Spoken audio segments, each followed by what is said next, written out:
C hire purchase. What beta? Hire purchase.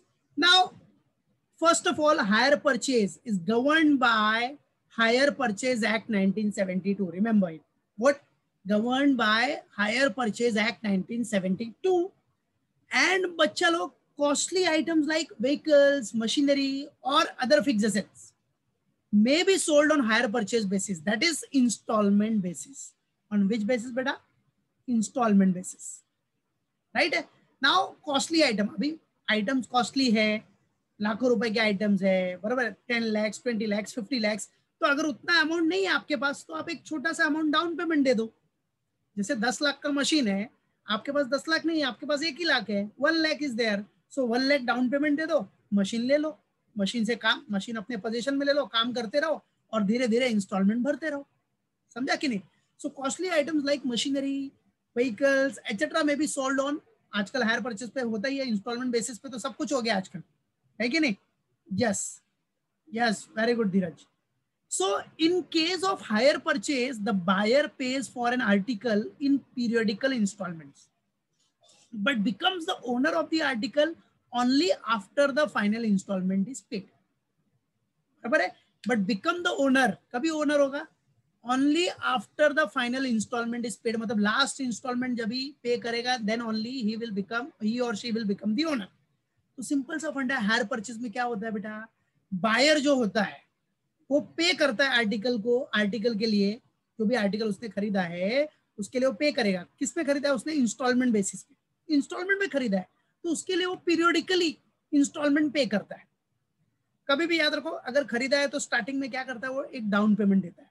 आजकल तो down payment का भी स्कीम नहीं है, कितने ऑप्शन तो ये भी है, no zero down payment, direct instalment भरने का.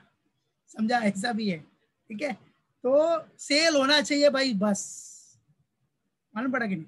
सो in case of hire purchase the buyer pays for an article in periodical installment. Periodical installment normally yearly, monthly, जो भी है. ठीक है, तो समझो ईयरली पे कर रहा है तो फर्स्ट ईयर के एंड में, सेकेंड ईयर के एंड में, थर्ड ईयर के एंड में. मंथली पे कर रहा है तो फर्स्ट मंथ के एंड में, सेकंड मंथ के एंड में, third month, like that. Periodical instalment में वो पे करता है. देखो, डाउन पेमेंट पे करने के बाद पोजीशन तो मिल जाएगा उसको, पोजीशन मिल जाएगा, प्रॉपर्टी उसके पास आ गई, वो यूज करना चालू कर देगा, पोजीशन हो गया. बट ओनर जब तक till the final instalment is paid वो ओनर नहीं बनेगा. ठीक है, तो वही देखो आगे वही पॉइंट है, till the final instalment is paid the seller remains the owner of the article. जब तक फाइनल इंस्टॉलमेंट नहीं पे हो जाता ना बेटा, बायर जब तक फाइनल इंस्टॉलमेंट नहीं पे करता तब तक उसका ओनर कौन रहेगा? सेलर. लीगल टाइटल उसका रहेगा, सेलर का. समझा कि नहीं? हाँ, बायर को पोजीशन मिल गया, वो यूज कर रहा है, यूज करते रहे भाई, जब तक इंस्टॉलमेंट पे करते रहेगा यूज करते रहेगा. जिस दिन इंस्टॉलमेंट बंद उस दिन तेरी सांसें भी बंद. मतलब प्रॉपर्टी चला जाएगा, वो लेके चला जाएगा. Get back by whom? Seller. By who? Seller. Simple. So till the final installment is paid, the seller remains the owner of the article, right? Till the final installment is paid, the seller remains the owner of the article. However, the buyer gets the possession of the article immediately. However, what beta? The buyer gets the possession of the article immediately and can start using it. और वो start कर देता है use करना उसको. Also, the buyer has to pay interest. क्या बेटा? The buyer has to pay interest. उसको इंटरेस्ट, अब नॉर्मल सी बात है ना, इंटरेस्ट पे करेगा ना, इंस्टॉलमेंट पे सब मिल रहा है तेरे को.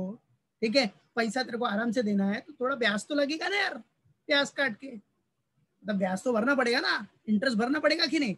Also, the buyer has to pay interest in addition to the purchase price. What? Also, the buyer has to pay interest in addition to purchase price. और इंटरेस्ट किसके ऊपर भरते हैं? जो आउटस्टैंडिंग ड्यूज होगा, जो आउटस्टैंडिंग अमाउंट होगा. What is outstanding amount? If the buyer fails to pay any installment, अगर बायर कोई भी इंस्टॉलमेंट फेल हो गया पे करने में तो भाई सेलर टेक बैक कर सकता है, टेक अवे कर सकता है आर्टिकल को, रिपोजेस द आर्टिकल. समझा कि नहीं? If the buyer fails to pay any installment, the seller can take away the article, repossess the article. समझा कि नहीं? तो इसलिए बोलते हैं ना भाई, जब तक फाइनल इंस्टॉलमेंट नहीं पे हो जाता तब तक उसका ओनर सेलर है, बायर के पास सिर्फ पोजीशन है, यूज कर रहा है। इसलिए भाई इंस्टॉलमेंट टाइम टाइम पे भरते रहे, यूज करते रहे, फाइनल इंस्टॉलमेंट पेड हो गया तो तू ओनर बन गया, खत्म। क्या बोलता है बेटा, a person who acquire an article under hire purchase is known as hire purchaser. You all know that. जो बायर है, बायर, उसको क्या बोलते हैं हम लोग, हायर परचेजर। और हायरर, व्हाट, बायर को क्या बोलते हो आप, बायर आपका हायर परचेजर है और हायरर भी है, याद है आपको, ठीक है। तो याद रखना, a person who acquire an article under hire purchase is known as hire purchaser और हायरर। ओके, नाम याद रखना। हायर परचेजर कौन हुआ, जो बायर है वो हायर परचेजर है, और क्या बोलते हैं उसको, hire. Okay, now second one is what, a person who gives his article on hire purchase. A person who gives his article on hire purchase is known as what, hire vendor or vendor, right? क्या बोल रहा है बेटा इधर, a person who gives his article, what, a person who gives his article on hire purchase is known as hire vendor और vendor, ठीक है। जो अपना आर्टिकल दे रहा है, बराबर है, हायर परचेज पे जो दे रहा है सामने वाले को, बायर को दे रहा है, मतलब जो सेलर है, बराबर है, सेलर अपना आर्टिकल सेल कर रहा है ना हायर परचेज बेसिस पे। तो जो सेलर है ना, सेलर को आप क्या बोलते हो, वेंडर ही बोलते हो ना, विक्रेता भाई, वेंडर जी। तो वेंडर को इधर हायर वेंडर भी बोलते रहे Raju, hire vendor, right. So a person who gives his article on hire purchase is known as hire vendor और वेंडर। गॉट इट, क्लियर, याद रहेगा, याद रहेगा, याद रहेगा, ठीक है। अब क्या बोलता है बच्चा लोग, the hirer and the vendor, क्या, the hirer and the vendor enter into a written agreement. किसमें एंटर होते हैं बेटा हम लोग, रिटन एग्रीमेंट। अब जो रिटन एग्रीमेंट है ना बेटा, रिटन एग्रीमेंट वही तो है हायर परचेज एग्रीमेंट, और क्या, क्या, the hirer and the vendor enter into a written agreement, उसी को तो बोलते हैं हायर परचेज एग्रीमेंट। सिंपल, क्या simple, the hirer and the vendor enter into a written agreement. जो रिटन एग्रीमेंट में, जो रिटन एग्रीमेंट होता है, नॉर्मल सी बात है, इंस्टॉलमेंट पे हुआ है तो रिटन एग्रीमेंट तो होगा ही, हायर परचेज ट्रांजेक्शन है तो written agreement should be there and must be there. So hirer, hirer मतलब बायर, एंड वेंडर, वेंडर मतलब हायर वेंडर, सेलर, ठीक है, सेलर हो गया, enter into a written agreement. वो जो रिटन एग्रीमेंट होगा उसी को बोलते हैं हायर परचेज एग्रीमेंट, याद रखना, भूलना नहीं, ठीक है, बराबर। अभी देखो, some formulas are there, hire purchase important concepts and formula बोल सकते हो। सबसे पहला याद रखो, कैश प्राइस। क्या बेटा, कैश प्राइस। कैश प्राइस मतलब क्या, याद रखो, जो आर्टिकल आप हायर परचेज पे खरीद रहे हो, इंस्टॉलमेंट पे खरीद रहे हो, अगर वो इंस्टॉलमेंट पे नहीं खरीदते तो कितने में आता आपको, अगर वो फिक्स असेट, वो मशीन अगर आप इंस्टॉलमेंट पे नहीं लेते, आप डायरेक्ट कैश देते, पूरा का पूरा पैसा देते, ले भाई ले, तो कितने में मिलता हो, क्या प्राइस होता है उसका, वही होता है कैश प्राइस। मतलब उस मशीन का जो एग्जैक्ट प्राइस है वही कैश प्राइस है। जैसे मशीन का प्राइस है 10 लाख रुपीज, बराबर है, 10 लाख रुपीज, मतलब अगर आप एक साथ पेमेंट दोगे तो आपको 10 लाख रुपए में मशीन मिल जाएगा। अगर आप हायर परचेज पे खरीदोगे तो 10 लाख तो रहेगा ही, प्लस जो भी इंटरेस्ट लगेगा वो अलग से। अभी समझो आपने एक 0 डाउन पेमेंट दिया तो पूरा 10 लाख के ऊपर इंटरेस्ट लगेगा ना, है कि नहीं।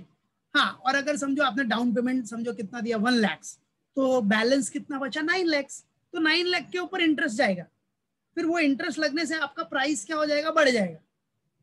तो प्राइस बढ़ जाएगा तो उसको बोलेंगे हायर परचेस प्राइस, क्या बोलते हैं, हायर परचेस, ठीक है। तो बात की बात है, फिलहाल कैश प्राइस याद रखो। कैश प्राइस मतलब क्या, उस आर्टिकल का जो एग्जैक्ट प्राइस है, बराबर है, जो जो भी लिस्टेड प्राइस है उसका, वही कैश प्राइस है, राइट है।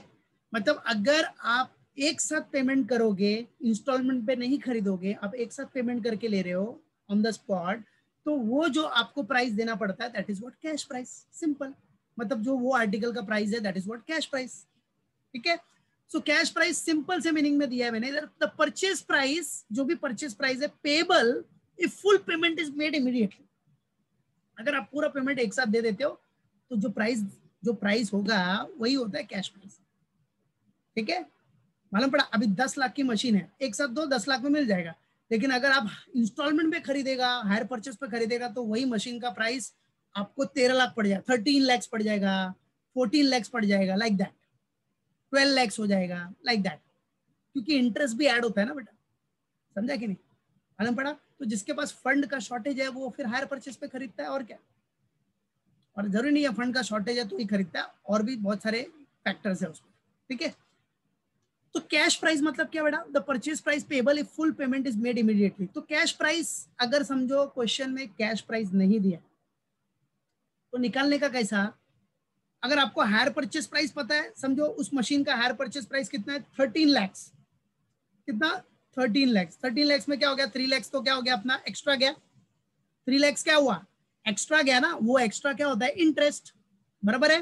तो क्या करने का, जो 13 लाख है उसमें से इंटरेस्ट माइनस कर दो, कैश प्राइस आ गया, खत्म। और अगर ये सब इंफॉर्मेशन नहीं है, नीचे इंफॉर्मेशन है, लाइक डाउन पेमेंट दिया आपको, समझो अभी अपना एग्जांपल जो लिया है हमने, क्या लिया? डाउन पेमेंट 1 लाख, 1 लाख का डाउन पेमेंट हो गया। जितना भी इंस्टॉलमेंट पे कर रहे हो, डाउन पेमेंट और इंस्टॉलमेंट को ऐड कर लो, ठीक है, मालूम पड़ा? और उसमें से इंटरेस्ट माइनस कर दो, खत्म। समझा? तो डाउन पेमेंट और इंस्टॉलमेंट ऐड करेगा तो 13 लाख ही होगा ना, 13 लाख। 13 लाख में से इंटरेस्ट 3 लाख माइनस कर दो तो आ जाएगा ना 10 लाख। तो मतलब घुमा फिरा के क्वेश्चन में कभी भी ऐसा हो सकता है, तो इसलिए याद रखो फॉर्मूला बना दिया है, बाकी कुछ नहीं हो, तो करोगे सॉल्व तो ऑटोमेटिकली फॉर्मूला बनता है। ये खाली एक बना के रख दिया इधर कि ऐसा होता है, याद रखने का, डायरेक्ट क्लिक होगा और कुछ नहीं। तो कैश प्राइस मतलब higher purchase price minus interest, और डाउन पेमेंट प्लस इंस्टॉलमेंट, उसमें से इंटरेस्ट माइनस कर दो। अरे बाबा, ये जो डाउन पेमेंट और इंस्टॉलमेंट है, अगर इसको आप प्लस करेगा तो क्या मिलता है आपको? हायर परचेज प्राइस ही तो मिलेगा, है कि नहीं? बोलो भाई, ये जो हायर परचेज प्राइस है ये कैसे मिलता है आपको? ये डाउन पेमेंट और इंस्टॉलमेंट अगर आप प्लस करोगे तो आपको हायर परचेज प्राइस ही तो मिलता है कि नहीं? बस इंटरेस्ट माइनस कर दो, तो सेम ही फॉर्मूला है, सिर्फ बाइफरकेट कर दिया थोड़ा। ठीक है, मालूम पड़ा? थोड़ा एक्सटेंड हो गया और कुछ नहीं। अगर क्वेश्चन में डायरेक्ट हायर परचेज नहीं दिया है, हायर परचेज प्राइस, तो डाउन पेमेंट दिया रहेगा, इंस्टॉलमेंट दिया रहेगा, दोनों प्लस करके हायर परचेज प्राइस निकाल लो, उसमें से इंटरेस्ट माइनस कर दे रहे बाबा, बस और कुछ नहीं। ठीक है, चलो नेक्स्ट क्या बोलता है बेटा? इंटरेस्ट। इंटरेस्ट मतलब जो भी rate of interest charge by the vendor, vendor जो भी इंटरेस्ट चार्ज करेगा ऑन द अनपेड अमाउंट। आपको पता है इंटरेस्ट किस पे चार्ज होगा? अनपेड अमाउंट पे। अभी 10 लाख का कैश प्राइस है, उस मशीन का प्राइस 10 लाख है, आपने 1 लाख रुपीज डाउन पेमेंट कर दिया, तो आपको इंटरेस्ट अब 10 लाख पे नहीं भरना है, 1 लाख तो पे कर दिया ना ऑन द स्पॉट, तो बचा कितना बैलेंस? 9 लाख। उस 9 लाख के ऊपर आप इंटरेस्ट पे करो, उसके बाद जितना प्रिंसिपल आप पे करते जाओगे आपका इंटरेस्ट का बैलेंस, मतलब इंटरेस्ट कम होते जाएगा फिर, समझे कि नहीं? तो हमेशा याद रखने का, स्टार्टिंग में इंटरेस्ट सबसे ज्यादा होता है, उसके बाद इंटरेस्ट कम होते जाएगा, कम होते जाएगा, कम होते जाएगा, लाइक दैट। समझा कि नहीं? याद रखो, ठीक है? तो वही चीज है बेटा। तो इंटरेस्ट इज इक्वल टू क्या हो गया? Hire purchase price minus cash price. क्या इंटरेस्ट मतलब कैसे निकालोगे आप? जो भी हायर परचेज प्राइस है, देखो हायर परचेज प्राइस, अपना ही एग्जांपल ले लो, हायर परचेज प्राइस कितना था? 13 लाख माइनस कैश प्राइस उस मशीन का कितना है? 10 लाख। तो 13 माइनस 10, सॉरी 13 माइनस 10 बरोबर 3 लाख का इंटरेस्ट हो गया ना, खत्म। या फिर डाउन पेमेंट प्लस इंस्टॉलमेंट मतलब क्या होता है बेटा? हायर परचेज प्राइस होता है, पता ही आपको, डाउन पेमेंट प्लस इंस्टॉलमेंट। भाई जो डाउन पेमेंट और इंस्टॉलमेंट प्लस करोगे तो हायर परचेज प्राइस आएगा। से डाउन पेमेंट 1 लाख था और पूरा इंस्टॉलमेंट लेके कितना हो गया? 12 लाख, प्लस किया तो 13 लाख आ गया। 13 लाख में से कैश प्राइस कितना था उसका? 10 लाख, माइनस कर दो कितना आया? 3 लाख आया ना, खत्म। तो वो 3 लाख आपका क्या हो गया बेटा? इंटरेस्ट। Got it? मालूम पड़ गया इंटरेस्ट? ओके, तो देखो क्या बोल रहा है अपना, हायर परचेज प्राइस में the total amount payable by the hirer, the total amount payable by the hirer, hirer मतलब जो बायर है, हायर परचेजर, जो टोटल अमाउंट पे करेगा, बराबर है, वो टोटल अमाउंट किससे बनता है? कैश प्राइस से प्लस इंटरेस्ट से, that is what hire purchase price. तो फॉर्मूला क्या हो गया हायर परचेज प्राइस का? Cash price plus interest. और डाउन पेमेंट प्लस इंस्टॉलमेंट, बताया ना पीछे भी, down payment plus instalment plus कर लो तो आपको हायर परचेज प्राइस मिल जाएगा, खत्म, फिनिश। या फिर कैश प्राइस मतलब उस मशीन का, जैसे अपने एग्जांपल में मशीन का प्राइस है 10 लाख प्लस इंटरेस्ट गया 3 लाख, तो टोटल हो गया 13 लाख, सिंपल।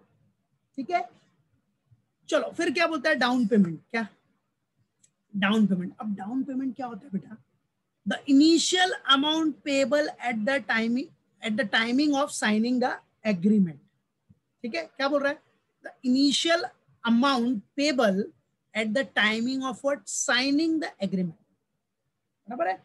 जो भी भाई जब आप एग्रीमेंट में एंटर हो रहे हो, जब भी आप हायर परचेज पे खरीद रहे हो, तो स्टार्टिंग में कुछ डाउन पेमेंट तो दोगे, कुछ डाउन पेमेंट दे रहे हो कि नहीं, नहीं दे रहे हो तो अलग बात है, जीरो डाउन पेमेंट का स्कीम की बात नहीं चल रही। अगर कुछ डाउन पेमेंट है तो इनिशियल अमाउंट जो आप पे करोगे at the time of signing the agreement, that is what down payment बारे, that is what down payment, right. So down payment is equal to what, hire purchase price. जो hire purchase price है उसमें से instalment minus कर दो, जैसे higher purchase price कितना हो गया 13 लाख, पूरा इंस्टॉलमेंट आपने भरा है 12 लाख, तो 13 माइनस 12 1 लाख हो गया ना, फिनिश। या फिर दूसरा फॉर्मूला क्या बोलता है, कैश प्राइस प्लस इंटरेस्ट। अब बच्चे लोग आपको पता है cash price plus interest is equal to क्या होता है, हायर परचेज प्राइस, होता है कि नहीं, होता है कि नहीं, बराबर। तो cash price plus interest is equal to hire purchase price, minus कर दो इंस्टॉलमेंट, वही सेम फंडा, क्लियर। डाउन पेमेंट कैसे निकालना है, डाउन पेमेंट इनिशियली जो अमाउंट पे करते हो वो दिया ही रहेगा आपको, जीरो डाउन पेमेंट का स्कीम है तो सवाल ही नहीं उठता, तो उसमें तो डाउन पेमेंट होना ही नहीं है। देन उसके बाद क्या बोलता है अपने को, इंस्टॉलमेंट्स, क्या बोलता है बड़ा, इंस्टॉलमेंट। अब इंस्टॉलमेंट में क्या बोल रहा है, what is given here, instalment में देखो, the agreement indicates the number of total instalment in which the balance amount is payable. जो हायर परचेज एग्रीमेंट है, एग्रीमेंट के टाइम पे सब बन जाता है कि कितना इंस्टॉलमेंट आपको पे करना है। ईच इंस्टॉलमेंट में क्या रहेगा, हर इंस्टॉलमेंट में थोड़ा प्रिंसिपल पेमेंट रहेगा आपका, जो प्रिंसिपल अमाउंट का पेमेंट रहेगा पार्ट पेमेंट, प्लस इंटरेस्ट, क्या रहेगा, प्लस इंटरेस्ट रहेगा। इंटरेस्ट किसके ऊपर, जितना आउटस्टैंडिंग अमाउंट है, बराबर है। मतलब हर इंस्टॉलमेंट आपका प्रिंसिपल से बनेगा प्लस इंटरेस्ट से बनेगा। प्रिंसिपल मतलब जैसे 10 लाख जो कैश प्राइस है वो प्रिंसिपल अमाउंट है ना, मेन अमाउंट वही है। अब वो 10 लाख में से आप कितना कितना भर रहे हो हर साल, समझो 2 लाख का प्रिंसिपल अमाउंट है प्लस इंटरेस्ट अलग से, समझा कि नहीं, लाइक दैट। तो बेटा इंस्टॉलमेंट मतलब क्या होगा, आपका कैश प्राइस तो होगा प्लस उसमें इंटरेस्ट भी रहेगा, राइट। कैश प्राइस मतलब कौन सा, पार्ट कैश प्राइस, हाँ, वो 10 लाख तो मेन कैश प्राइस है, उसमें से क्या होगा, प्रिंसिपल में से कुछ पे करते जाओगे ना आप, है कि नहीं, पार्ट प्रिंसिपल, जो पार्ट अमाउंट पे करोगे टुवर्ड्स कैश प्राइस। अब 10 लाख है, 10 लाख में से प्रिंसिपल कितना पे कर रहे हो आप हर इंस्टॉलमेंट में, समझो लाख रुपया 2 लाख रुपया जो भी है, डिपेंड करता है एग्रीमेंट पे, प्लस इंटरेस्ट कितना है ऑन आउटस्टैंडिंग अमाउंट। ठीक है, चलो, तो इंस्टॉलमेंट का फॉर्मूला क्या बनता है, इंस्टॉलमेंट इज इक्वल टू क्या हो गया, फिर अपना फॉर्मूला क्या हो गया, that instalment is equal to what, part payment towards cash price. क्या, जो पार्ट पेमेंट किया है आपने towards cash price plus interest on outstanding amount. क्या बोल रहा है, इंस्टॉलमेंट का फॉर्मूला क्या हो गया बेटा, what is the formula of interest, sorry instalment का फॉर्मूला क्या बन गया, पार्ट पेमेंट जो भी किया आपने टुवर्ड्स व्हाट बेटा, कैश प्राइस, जितना पार्ट पेमेंट किया है towards cash price plus interest, कितना इंटरेस्ट चार्ज हुआ है on outstanding amount, that's it. Outstanding amount पे कितना इंटरेस्ट है, दैट्स इट, क्लियर। या फिर दूसरा फॉर्मूला क्या है, इंस्टॉलमेंट निकालने का, हायर परचेज प्राइस, बराबर है, उसमें से डाउन पेमेंट माइनस कर दो। ठीक है, जितना हायर परचेज प्राइस है 13 लाख है, डाउन पेमेंट कितना हो गया, डाउन पेमेंट कितना हो गया 1 लाख। अब वो जो 12 लाख बना ना, 12 लाख वो पूरा टोटल इंस्टॉलमेंट हो गया, टोटल। अब वही टोटल इंस्टॉलमेंट को आप बाइफरकेट करके पेमेंट करो, वो एग्रीमेंट में डिसाइड होता है। या फिर cash price plus interest, cash price plus interest is equal to क्या होता है, hire purchase price minus down payment. तो ये तो वही चीज हो गया ना, कैश प्राइस प्लस इंटरेस्ट कितना हो गया 13 लाख, डाउन पेमेंट कितना हो गया 1 लाख, तो कितना बचा 12 लाख। अब 12 लाख पूरा इंस्टॉलमेंट हो गया, अब वो इंस्टॉलमेंट बाइफरकेट होगा, जो भी है, मालूम पड़ा। ये तो टोटलिटी की बात हो रही है, इन टोटलिटी। ठीक है, मेन आपका देखो यही है, part payment towards cash price, जो प्रिंसिपल अमाउंट है उसके टूवर्ड्स कितना पेमेंट किया आपने, plus interest on outstanding amount, ये सबसे मेन फॉर्मूला है याद रखना, दिस इज मेन, ये तो इन टोटलिटी का फॉर्मूला है। गॉट इट, क्लियर, मालूम पड़ गया, ओके। नाउ अभी बेटा हायर परचेज में अकाउंटिंग मेथड्स है, देखो, if the vendor only sometimes enter into hire purchase transaction by way of special deal involving a substantial amount, he will follow the sales method, ठीक है। अगर vendor only some time enter कर रहा है hire purchase transactions के लिए by a special deal involving what, substantial amount, substantial amount है, big amount है, और बार बार एंटर नहीं कर रहा है, सम टाइम एंटर कर रहा है, हायर परचेज पे बेच रहा है, ठीक है, तो he will follow sales method to record his hire purchase transaction, बराबर। तो मतलब वेंडर क्या करता है, अगर हायर परचेज ट्रांजैक्शन में एंटर कर रहा है, बराबर है, स्पेशल डील है, अमाउंट बड़ा है, राइट है, तो वो क्या फॉलो करता है, सब्सटेंशियल अमाउंट है, तो ही विल फॉलो, ही और she will follow the sales method to record his hire purchase transaction. तो सेल्स मेथड में क्या बेटा, फर्स्ट देखो फुल कैश प्राइस मेथड है, मेथड याद रखो, सेल्स मेथड में फुल कैश प्राइस है, एक्चुअल कैश प्राइस मेथड है, और इंटरेस्ट सस्पेंस मेथड है, ये 3 मेथड्स है, full cash price, actual cash price method, जिसको आप क्या बोलते हो, असेट अक्रूवल मेथड भी बोलते हो, क्या बोलते हो, असेट अक्रूवल मेथड, और थर्ड है इंटरेस्ट सस्पेंस मेथड, ठीक है। तो नॉर्मली अपने को इसमें क्या देखना है, फुल कैश प्राइस के हिसाब से देखना है, फुल कैश प्राइस मेथड अपने को है, ठीक है। तो फुल कैश प्राइस के हिसाब से कैलकुलेशन होगा, तो फुल कैश प्राइस क्या बेटा, फुल कैश प्राइस मेथड, अब फुल कैश प्राइस मेथड में क्या है बेटा, एक तो क्रेडिट परचेज मेथड है, और दूसरा क्या बेटा, सेल्स मेथड, ठीक है। क्रेडिट परचेज मेथड जो है, क्रेडिट परचेज मेथड वो किसके पॉइंट ऑफ व्यू से होता है बेटा, from hirer point of view, purchase आ गया ना, परचेज कौन करता है, हायरर, और जो सेल्स मेथड है, सेल्स, वो किसके पॉइंट ऑफ व्यू से होता है बेटा, वेंडर के पॉइंट ऑफ व्यू से, बराबर है।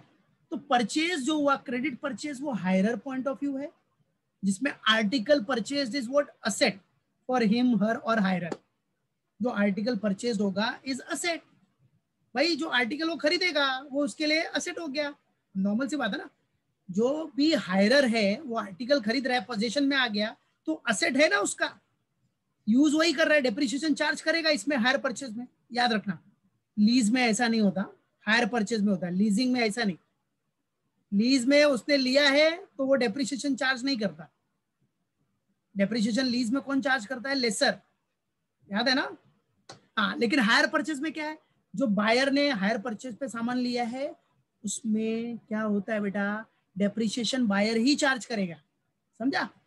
सेल्स मेथड मतलब देखो, हायर परचेज मेथड में क्या बोल रहा है, ये जो फुल कैश प्राइस मेथड है, क्रेडिट परचेज मेथड मतलब वो हायरर के पॉइंट ऑफ व्यू से, परचेजर के पॉइंट ऑफ व्यू से, और जो सेल्स मेथड है वो किसके पॉइंट ऑफ व्यू से है, vendor point of view, article sold is goods for vendor, तो आर्टिकल जो सोल्ड करता है वेंडर है, तो वेंडर के लिए तो गुड्स ही है ना, और हायरर के लिए वो असेट हो गया, और असेट हो गया तो भाई ये डेप्रिसिएशन चार्ज कर सकता है, याद रखो, पोजीशन में भले आर्टिकल पोजीशन में है, भले लीगल टाइटल उसको ओनरशिप नहीं मिला है, लेकिन असेट यूज कर रहा है तो डेप्रिसिएशन चार्ज कर सकता है हायर परचेज में, इन केस ऑफ हायर परचेज, याद रखना। तो ये 2 मेथड है, सब क्लासिफाइड देख लेना, फुल कैश प्राइस में क्रेडिट परचेज और sale, credit purchase hirer point of view से, परचेजर के पॉइंट ऑफ व्यू से, सेल्स मतलब वेंडर पॉइंट ऑफ व्यू, समझा, सेल्स किसके पॉइंट ऑफ व्यू से, वेंडर पॉइंट ऑफ व्यू। फिर उसके बाद याद रखो next, calculation of interest table form, interest का जो कैलकुलेशन होता है, देखो इंटरेस्ट में रेट ऑफ इंटरेस्ट अगर दिया है, और सेकंड पॉइंट है when rate of interest is not given, rate of interest अगर दिया है ना आपको क्वेश्चन में, तो आपका स्टार्टिंग पॉइंट क्या हो जाएगा, ओपनिंग कैश प्राइस, याद रखो, ये प्रैक्टिकल करेंगे तो बताऊंगा, अगर रेट ऑफ इंटरेस्ट गिवन है तो स्टार्टिंग पॉइंट क्या होगा आपका, ओपनिंग कैश प्राइस, और एंडिंग क्या होगा, क्लोजिंग कैश प्राइस, बराबर है, मालूम पड़ा, एंडिंग क्या होगा, क्लोजिंग कैश प्राइस, समझा, ये क्लोजिंग कैश प्राइस है, ये क्लोजिंग प्राइस नहीं, मतलब ये क्लोजिंग कैश प्राइस है, what is this, this is what, closing cash price, समझ लगा है, समझ जाओ, अब क्या तो समझ होगा ना, ये closing and with closing price मतलब क्लोजिंग कैश प्राइस, ठीक है, याद रखो, उसको बाद में करना पड़ेगा, नहीं तो ये पूरा एरो गड़बड़ हो जाएगा, तो याद रखना, बता दे रहा हूं मैं, opening cash price and and with closing price. Closing price मतलब क्लोजिंग कैश प्राइस। हाँ, क्लोजिंग क्या बेटा? Cash price.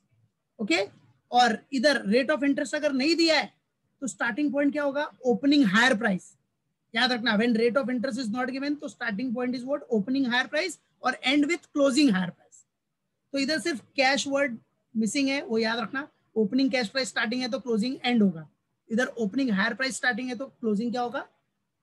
हायर प्राइस ही होगा ना यार। तो याद रखो, when rate of interest is given तो स्टार्टिंग पॉइंट कैश प्राइस, और नहीं दिया है अगर इंटरेस्ट रेट तो स्टार्टिंग पॉइंट क्या होगा? हायर परचेज प्राइस, मतलब हायर प्राइस। Got it? याद रखना। तो इसके लिए टेबल मैंने प्रैक्टिस के लिए, मतलब समझने के लिए आपको इधर दिया। देखो, when rate of interest is given, can you see it? Rate of interest is given तो ओपनिंग कैश प्राइस स्टार्टिंग है, क्लोजिंग कैश प्राइस एंडिंग है। फिर फॉर्मेट क्या है? डाउन पेमेंट है, इंस्टॉलमेंट, फिर इंटरेस्ट जो भी चार्ज होगा, फिर कितना कैश प्राइस आपने पेड किया है, मतलब जो भी कैश प्राइस है टोटल का, उसमें से कितना पार्ट आपने पे किया है। बराबर है?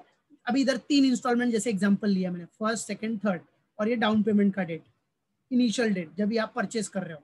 ठीक है?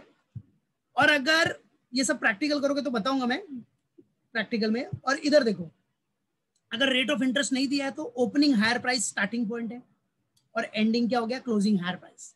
बाकी सब सेम है, डाउन पेमेंट, इंस्टॉलमेंट, इंटरेस्ट। अब इसमें इंटरेस्ट क्या? अगर इंटरेस्ट रेट नहीं दिया तो उसके लिए वर्किंग करना पड़ेगा, तो वर्किंग नोट। ठीक है? और part cash price paid, simple. मतलब फंडा वही है, इंटरेस्ट रेट इज गिवन तो opening cash price starting, closing cash price end. अगर interest rate is not given तो ओपनिंग हायर प्राइस आपका स्टार्टिंग पॉइंट होगा एंड क्लोजिंग हायर प्राइस क्या होगा? एंड होगा। क्या होगा? एंड। याद रखना। ठीक है? फिर उसके बाद तो ये तो सिंपल है। अगर डेप्रिसिएशन, देखो हायर परचेजर है, उसको असेट मिल गया तो डेप्रिसिएशन चार्ज कर सकता है, ये हायर परचेज में होता है, लीज में नहीं। लीज में कभी आपने देखा है जो असेट यूज कर रहा है वो डेप्रिसिएशन चार्ज करेगा? नहीं। डेप्रिसिएशन का बेनिफिट कौन लेता है उसमें? ओनर। ठीक है? यहाँ हायर परचेज में क्या होता है? हायर परचेज में अगर असेट आप यूज कर रहे हो तो डेप्रिसिएशन का बेनिफिट आपको मिलेगा। तो डेप्रिसिएशन चार्ज करने के लिए सिंपल है ना यार।